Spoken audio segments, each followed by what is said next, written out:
Sa Good Vibes, mga benepisyo sa pag-drive sang hybrid kag electric vehicle gin isa-isa sa mga taxi operators kag rent-a-car business owners. Sa Bacolod, may mga hybrid na nga mga taxi nga suno sa isa ka operator nangin dako nga bulig para sa driver. May report si Romeo Subal. Sa Bacolod City, may 5 karon ka mga hybrid nga mga BYD nga mga salakyan nga nagabiyahe bilang taxi nga iyasang Angelinas Transport. Silang unang operator nga nagagamit sang BYD nga hybrid nga mga salakyan bilang taxi diri sa Negros. Isa na dire ang gina-drive ni Ulysses Ganzon. Halin sa traditional nga taxi, nag-shift sa hybrid. But silingon, pwede gas, pwede man di kuryente.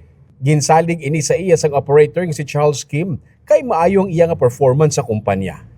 Istorya ni Ulysses sa panahon subo nga grabe ang kompetensya sa tunga sa mga taxi kag TNVS, dako ka bulig nga hybrid ang iya ginadala.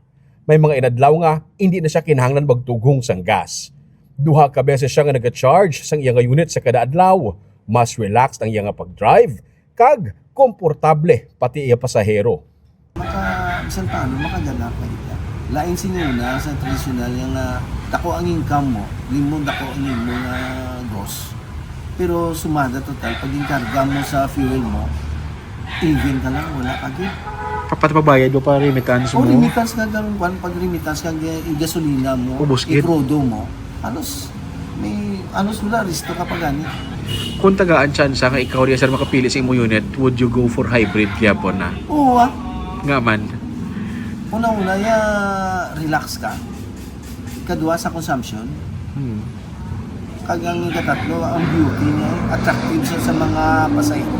Nami sa lang taon, halos tanan nga mga pasahero nakasaka sa BYD.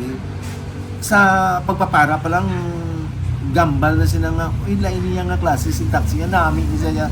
Hindi na siya amo sina ka-pressured nga maglagas ang iya nga boundary na pahapos ang iya adlaw-adlaw nga pagbiyahe. Pati ang operator nga si Mr. Kim nakaobserba man nga sa mga traditional taxi, gabi nakatama nagagarahe ang mga driver. Ang mga nagadala sang hybrid naman, temprano pa, nagagarahe na kag makarimit na sang insyakto. See in my app for all the units. So previous other drivers usually even nighttime they try to drive very long for the fit their remittance Yes. that they have to bring home. Yes. Usually what I notice now, mostly the EV drivers go home quite early nowadays. Around 7 p.m. they already home. So they can spend time with their families. Yeah, because they already fit their money, so they can have their rest. All the drivers said it's much more comfortable to pay, no problem to pay remittance. Masobra sa isa ka gatos tanan ang mga taxi units ni Mr. Kim sa Bacolod, 5 diri mga hybrid nga BYD. Bangod sa nakita niya nga sa sini nga mga units, nagnubo ang expenses sa mga drivers niya kag bentaha ini para sa mga driver kag para man sa iya. Nagaplano siya nga magdugang pagidsang 30 ka mga BYD nga units.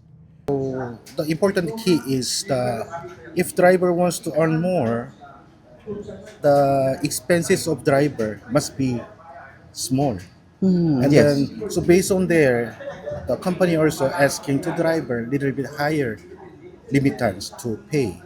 So company and driver also both can be healthy for the running of the company. So that's why I choose also EV cars. That's just only one? Or how many EV? Actually, right now we are testing 5 units. 5 units. And then we are additionally this year I'm aiming around 30 units. EV units? Yes, sir. Additional 30? Yes, yes. Si Mr. Kim, isa sa mga naimbitar sang BYD Negros sa pinakaunang fleet conference. Ginibita ang mga taxi operators kag rent-a-car business owners sa isa ka pagtililipon para mapakita sa ila ang mga benepisyo sa paggamit sang electric vehicle.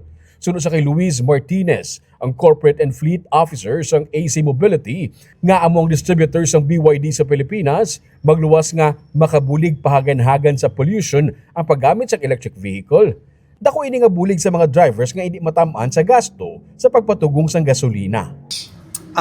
Simply because sir, para una sa nature as I mentioned, na parang zero emission na no by 2030 as yung part nga ng vision namin sa Yalak Company. Pangalawa sir, syempre yung efficiency ng gasolina, mas mura. Diba? Mas mura siya sa traditional na sasakyan in terms of gasoline. Hindi na pwedeng for so long magiging dependent tayo sa gasolina, di ba? So katulad nga, isang example yung oil crisis, no? Yes. Na nagkaroon ng scare sa mga consumers ng gasolina, no? Lahat nagpa-panic buying. So with the transition to electric, di ba? So mahirap naman siguro kung mawalan tayo ng electricity dito sa Pilipinas kasi lahat naman dependent sa electricity.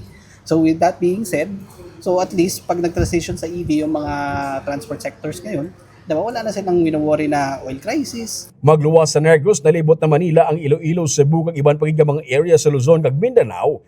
Kag may mga taxi operators naman nga nag-amat-amat na cambio sa inang units sa electric vehicle. Dugang pa niya, hindi man mabudlay ang pag-maintain sa sining mga salakyan kay sila mismo ang nag-manufacture sang halos tanan nga parte sang ilang mga vehicle.